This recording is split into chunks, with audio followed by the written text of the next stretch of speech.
Hello বন্ধুরা, সবাই কেমন আছেন? নিশ্চয়ই খুব ভালো আছেন, আমিও খুব ভালো আছি। কবিতা লাইফস্টাইলে আজকে প্রথম ব্লগ। তো এই যে আমার এখানে আছে জনি বেটা, এই যে জনি বেটা চুইনিস খাচ্ছে। আর এইখানে আছে আমার এই যে টনি বেটা, আমার টনি শোনা কই টনি, এই যে টনি বুড়ো বসে আছে। আর এই যে কালো দৌড়ে দৌড়ে বেড়াচ্ছে কালো।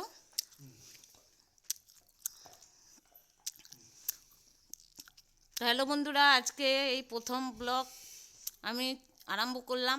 তো সবাই দেখবে, আমার চ্যানেলটা সাপোর্ট করবে, লাইক শেয়ার সাবস্ক্রাইব করতে কেউ ভুলবে না। তো রাখছি বন্ধুরা, টাটা। আমার জীবন কাহিনী একদিন তোমাদেরকে সবাইকে শোনাবো।